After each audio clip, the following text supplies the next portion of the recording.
Right now in starting your weight loss journey, what do you do? What do you do? The first thing you do is you call your insurance company. A lot of people don't even realize that changing your diet can accelerate your weight loss and or can stall. I don't want people to go through what I went through. The struggles that I dealt with, the body aches, the persistent headaches, just it was rough. I've met people who quit because they were turned down for compound, not meeting the medical necessity to receive it. If there was some kind of word that I could give to people, it would be, don't give up.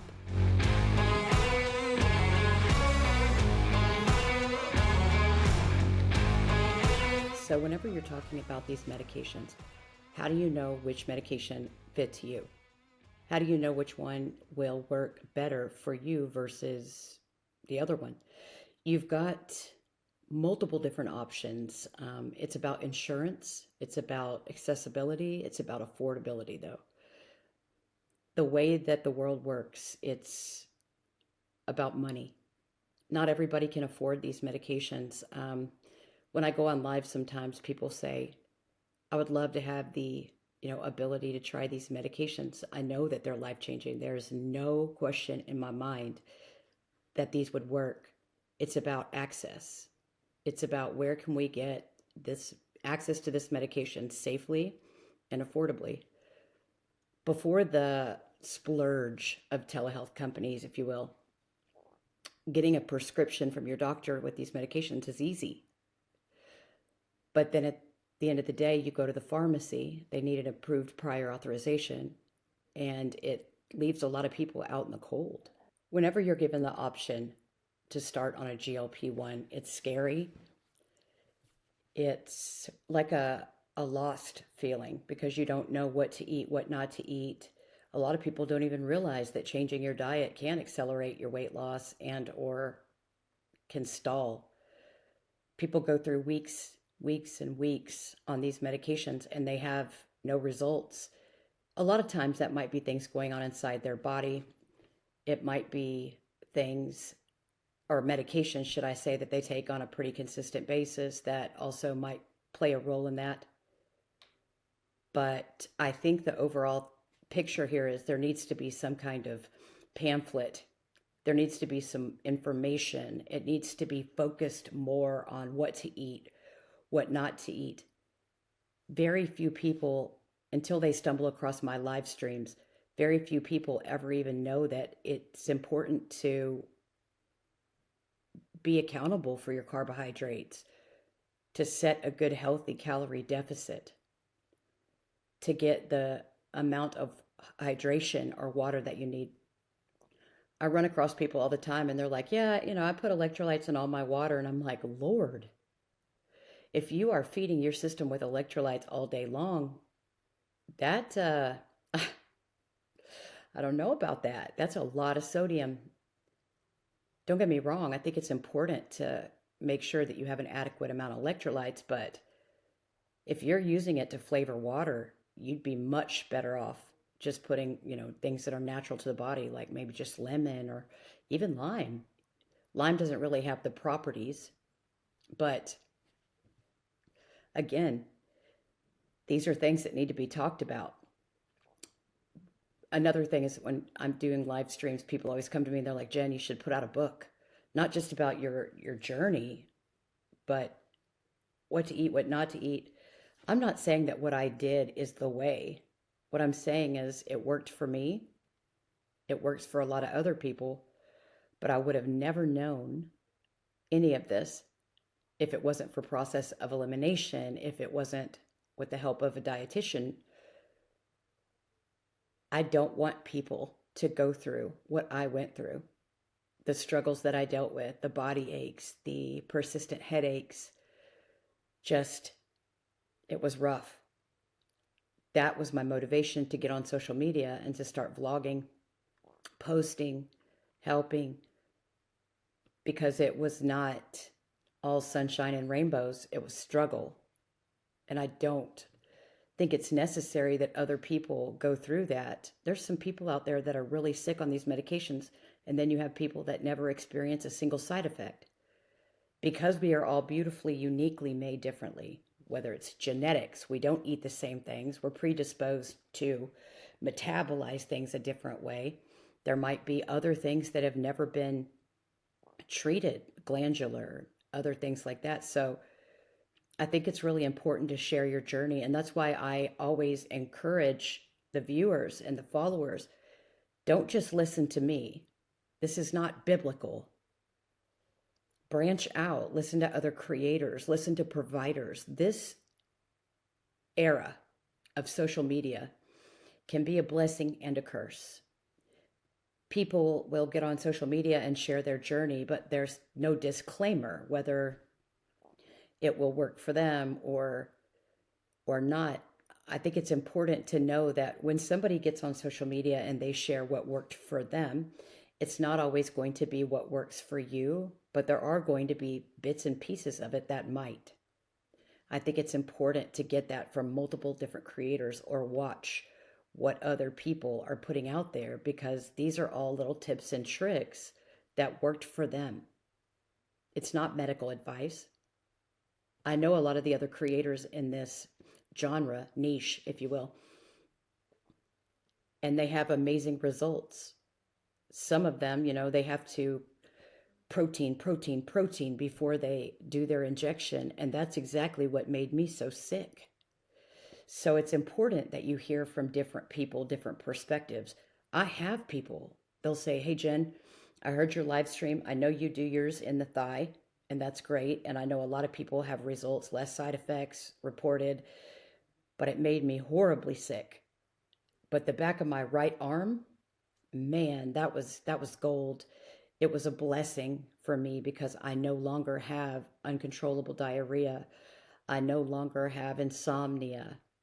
And that's why I think it's important, first and foremost. So how do you know which medication is right for you? If you're interested right now in starting your weight loss journey, what do you do? What do you do? The first thing you do is you call your insurance company. If you have insurance, it's always better to go that route. You call your insurance company before you make a doctor's appointment or anything, and you say, do I have weight management coverage?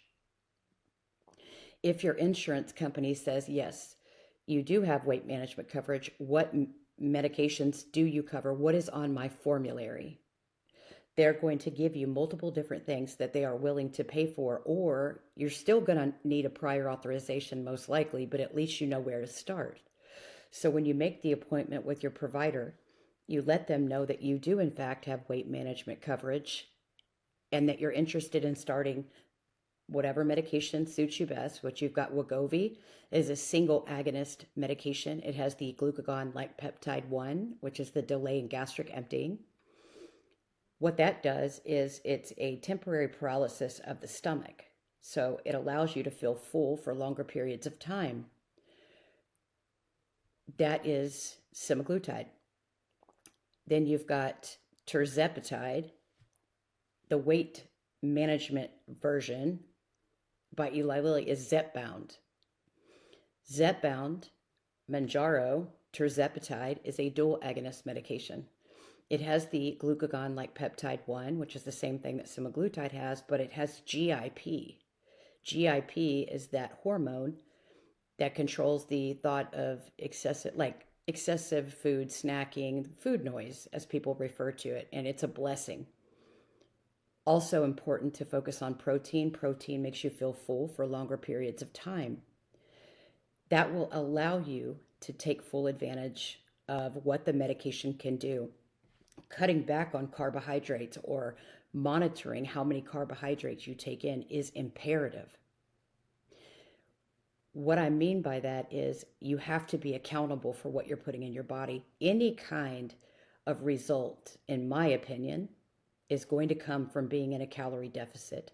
I've done it multiple different ways. I never felt good. I never paid attention to my labels and focused on what I was going to eat without the calorie deficit. That's important. Okay, so I've already talked to my insurance. I have weight management coverage. They've already pulled up my formulary, told me what medications can be covered with prior authorization. I then make the appointment with my physician for that specific reason. When you go to the doctor, you let them know that you have weight management coverage, what your insurance covers. Your doctor will then write a prescription. Usually you're going to have to take it to the pharmacy if they're going to need a prior authorization. So it might take, a day or two before you get that back, sometimes even longer than that, depending on how busy your doctor's office is. Some doctor's offices actually have, well, most of them have people dedicated to prior authorizations and things of that, area of expertise. I know my doctor's office does. And then you have a little bit of a waiting game. And then you have another game that's about to begin. The game of, okay, they're not going to cover this one until I try this one, but at least you have your foot in the door. Versus if you call your insurance company and they say you don't have any weight management coverage, then you know that in order to get on a GLP-1 medication, and there are multiple different options. Obviously, tirzepatide, according to all of the clinical trial research we have and all of that, is going to be the best thing on the market right now because retatrutide is still in clinical trials and is not going to be FDA approved for quite a while. So Mounjaro is where you would go. Getting a prior authorization for Mounjaro, it is not an easy thing, especially if you are not an across-the-board type 2 diabetic. Your insurance company is going to want to see certain things. They're going to want to see labs, previous labs, what other comorbidities that you have, high blood pressure, all of this stuff plays an avid part. Insurance companies now, as of January 1st, 2025, have taken a stance. A lot of them have just said across the board, we're not covering GLP-1s at all. That has to do with the craze. That has to do with the fact that people are seeking these medications, hundreds and thousands by the day because they are innovative, they are life-changing. It isn't just about weight. I talked to a lady yesterday who has lupus. Her doctor, the endocrinologist that she's seeing, wrote a prescription 3 months ago to get her on a GLP-1, and she's still playing this game with insurance because it's not approved. It's not approved for lupus. She has multiple comorbidities. She's also she also has a cardiologist. She had a heart attack, I think she said in 2015. She would be an excellent candidate. I know that she would benefit from these medications, but again, it's not an available thing for her. So what does she do? She's going to go on to compound medications. She technically should qualify for these medications with the comorbidities and the past, previous history that she has. But because she doesn't have an across-the-board type 2 diagnosis, the insurance company isn't even helping her in any way at all. They're not advising her in any direction to take. She's been to 2 different doctors with help with her prior authorization, one being her endocrinologist, the other one her family practice doctor, and still the answer is no. And that's sad. And I think that will change in the future. If we could get these medications to carry more than just one indication, which they do, but they're not FDA approved for, you've got Mounjaro, which is type 2 diabetes now, labeled Zepbound for weight loss, and now for sleep apnea, which is huge. So starting there,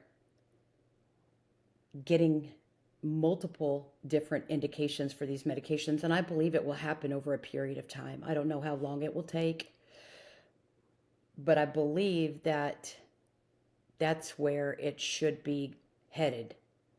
The fact that it got approved for sleep apnea was huge. People that suffer with morbid obesity and have for years, a lot of them that I know in my direct circle have sleep apnea. My brother, who is not overweight, has had surgeries. His tonsils, he has severe sleep apnea. He has to wear, I guess it's a CPAP, I don't know, one of those, mask to go to sleep at night. He would be a great candidate for this medication, but TRICARE will not approve it.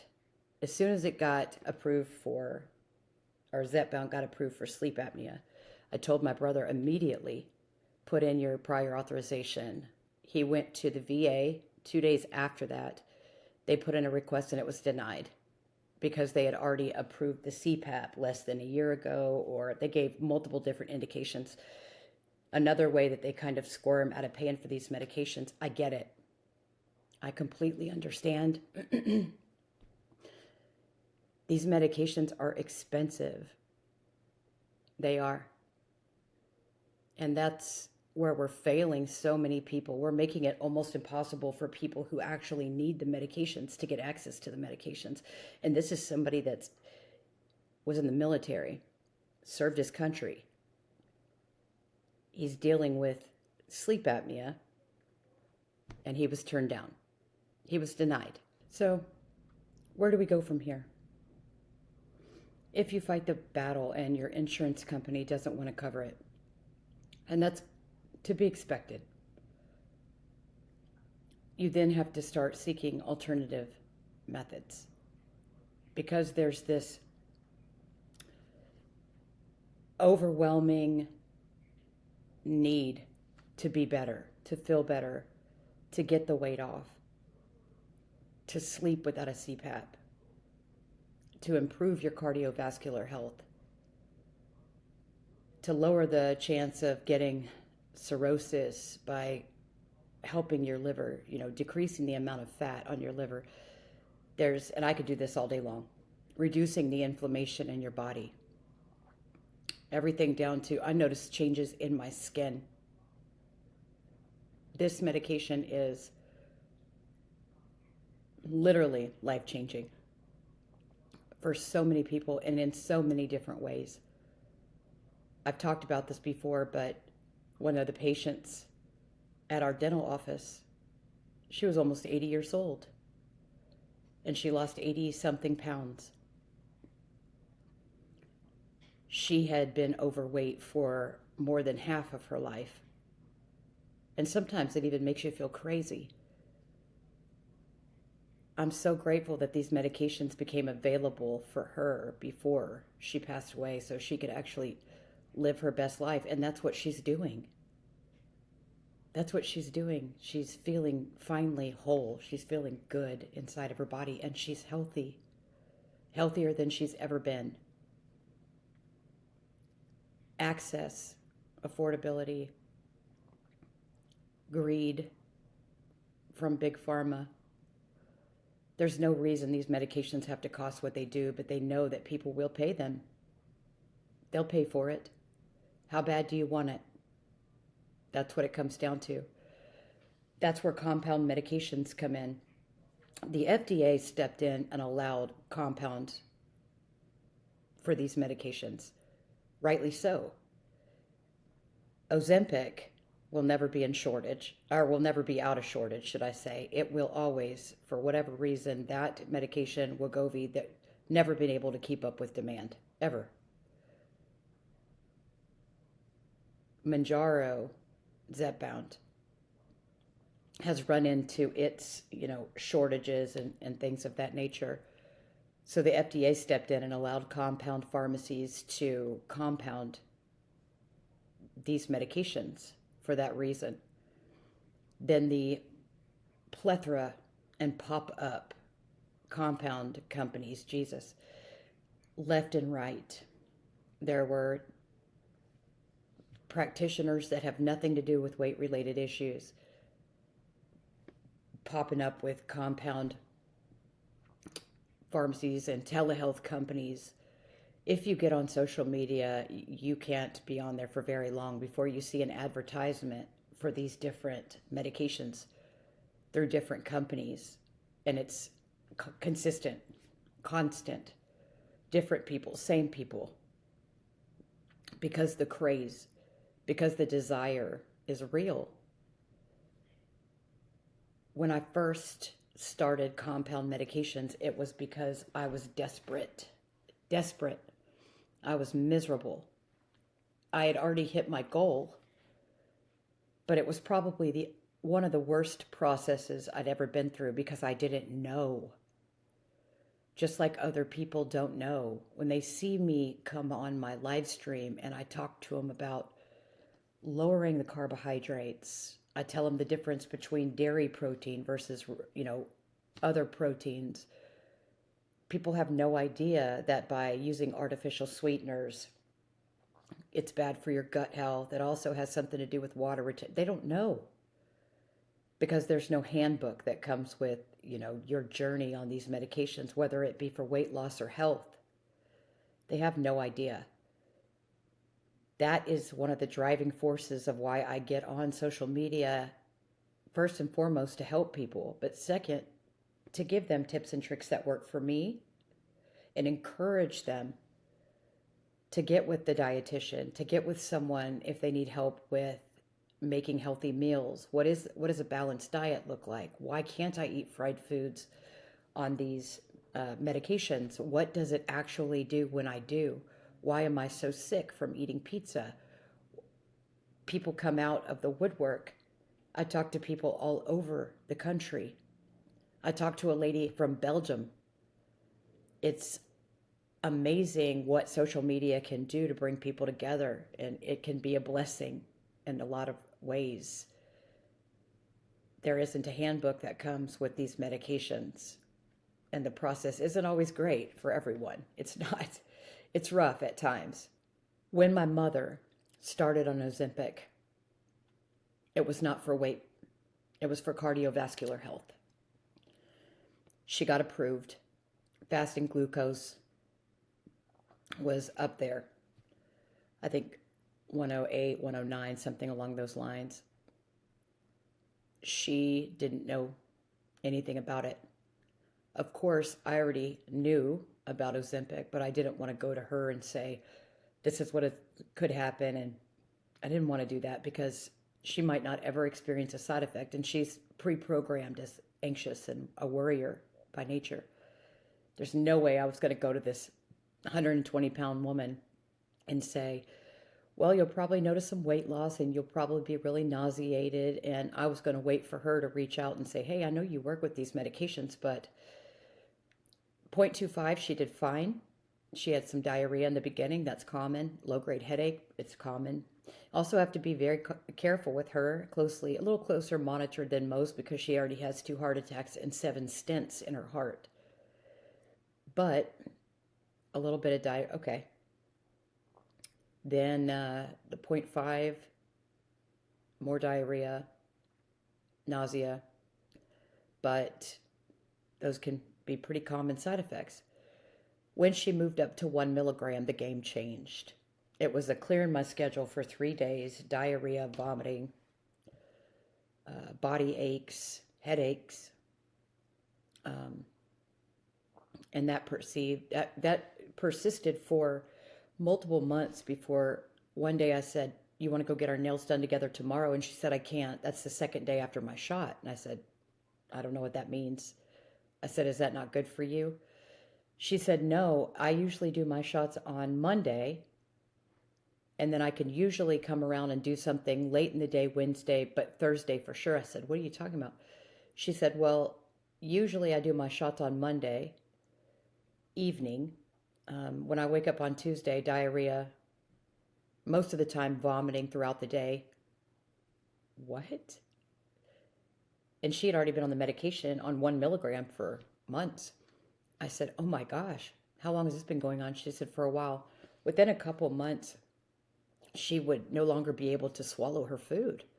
She would chew it and she would cut a salad like you've never seen until it looked just like morsels. And I'd say, what are you doing? I'll never forget it. We went to sit down at La Madeleine, that French bistro, and she got a chicken Caesar salad.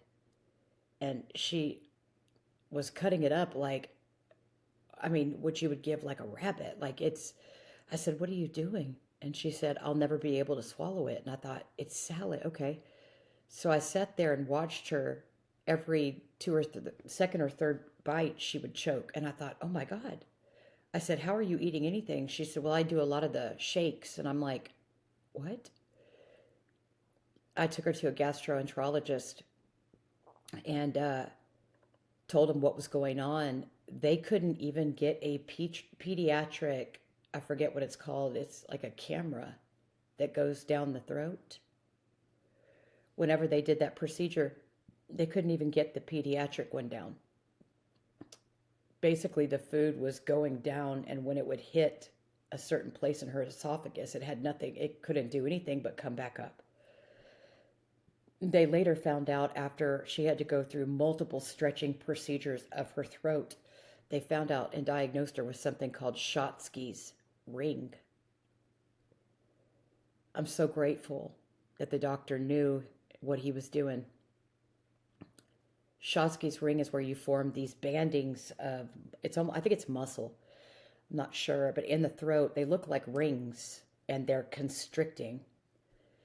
So the procedure, after they do the throat stretching, they go in there with like a balloon or something and they like inflate it, basically, dilating your esophagus.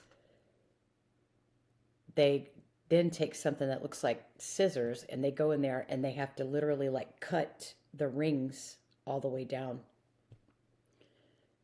breaking that constriction. She's also on blood thinners as a heart patient. So anytime they planned any of these surgeries, she had about 7 days in between to be off the blood thinners. At least 5 days is what they wanted, but because she's on such a high dose, they said 7 would be safer. And then they had to closely monitor her after to make sure that she was clotting. It was a very long year. She ended her Ozempic January of 2023. The surgeries all the way up until June or July of 2023. I believe it was probably September before she could actually chew her food and swallow without being sick. I shared this on social media and I had multiple people say, oh my gosh, my so-and-so is going through the same thing. Or I've been dealing with this for 6 months. I don't think anybody's paid enough attention to it. The doctors are very dismissive, which goes, good and bad. They say it's because of stomach acid. Whenever you take a GLP-1, you paralyze the stomach temporarily. That's how the medication works. But the bigger issue here is your body still produces stomach acid.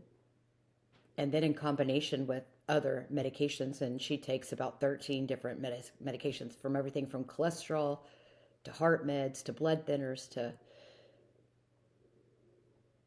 I would love to know if this is the reason for what caused, and I know it was, a buildup of stomach acid going back up in the esophagus is what I was told that causes this banding, but I believe it was triggered by paralyzing the stomach. My insurance pays for my Mounjaro. I had to seek out compound because of the side effects I experienced. I understand that these medications are not supposed to be replicated, duplicated. There can't be a generic that first 5 years. I get it. The FDA stepped in and allowed compound of this medication, and for that, I'm grateful. I'm able to go to the pharmacy and pick up Mounjaro. I choose to be on compound.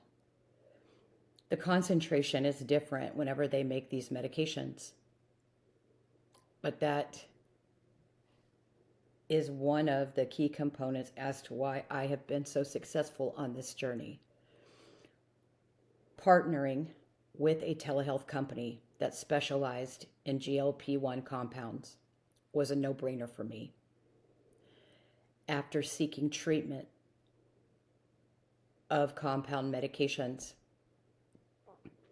it was 100% the best thing that I ever did. It's not always about price, because it would have been a lot cheaper for me to stay on Mounjaro at $25 a month. I am able now to go back and forth between compound and Mounjaro.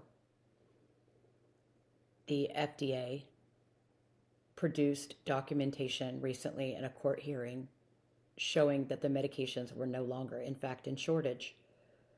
Compound medications are still available because there are people like me who are not seeking these medications because of price. There are people like me that are seeking these medications because of side effects. I don't think, well, I know for a fact I would never have gotten to the point where I'm at now without the help of compound. I go out of my way now to try to help people gain access to compound medications because a lot of them have experienced similar problems that I dealt with. If I had a message to send Eli Lilly, Novo Nordisk, other companies associated with these medications, Big Pharma, would be the reason that people, let me back up, the reason that these medications should become more prevalent for people is because insurance companies are making it hard even for people with the symptoms. You are asking for them to produce information showing that they are allowed to be on these medications and that the insurance will cover it, when in fact I know multiple people that are type 2 diabetic who got turned down. I know of multiple people that have sleep apnea that got turned down. I know that without allowing access to remain for the people on compound medications, their journeys won't be successful. A lot of people will quit. I've met people who quit because they were turned down for compound, not meeting the medical necessity to receive it. If there was something moving forward, if there was some kind of word that I could give to people, it would be, don't give up. Don't give up. Reach out to, there are doctors, there are providers that specialize in these areas. And that's sad too. Doctors that specialize in prior authorizations, providers that specialize in prior authorizations. Because people like me were eligible. It took me 8 months of 3 no's and evaluations and all kinds of stuff to get my insurance to get on board and to approve my prior authorization. And after that fight, it still left me to where it's not something I can handle all the time because of the concentration, or it's the preservatives, additives, I don't know what it is.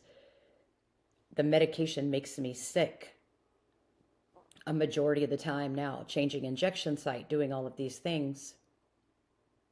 It does help.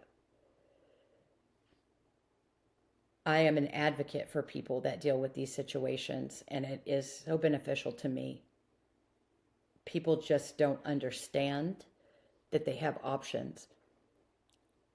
That will change in the near future for a lot of people. But I'm just lucky that I partnered with a telehealth company that is working with people that meet the requirements to receive these medications because of things they've experienced on the brand.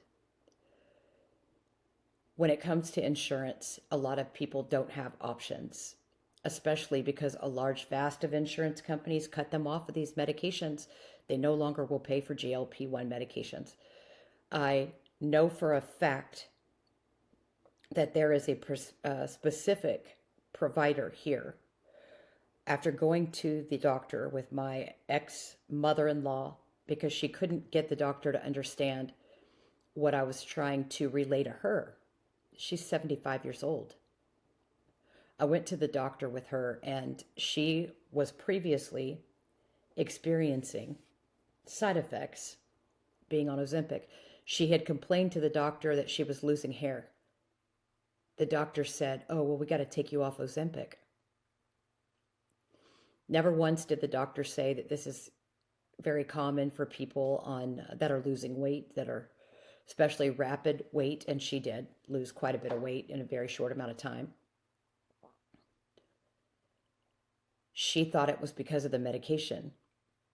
When I shared with her a year after she had been off the medication and she was at 200 pounds, that this is a common side effect of weight loss, she was puzzled. Why would my doctor not tell me that? So I go to the doctor with her, and her doctor looks me dead in the face and says, well, all of her blood work and everything is good now. Her A1C is 5.1 and everything looks great. I don't think I can get the prior authorization approved now because everything looks great. And I said, right, but she's morbidly obese again. Don't you understand that all the things that you were treating, that's the reason? But now that she stopped the medication, everything is kind of out of whack. And she said, yeah, unfortunately, insurance companies just look at what's going on. And that's not true. Her doctor could have filed for a continuation of coverage. She didn't offer to do that. And then when I said, well, can you please at least just put in a prior authorization and list all of her, all the things she has going on, like, blood pressure, and that she's on statins and high cholesterol. Can you list all of those? And she's like, yeah, I can do that. But, the team that handles our prior authorizations, a lot of times, if they don't think that it's something that would get approved, they just don't even submit it. Wow. Again, that should be up to the doctor.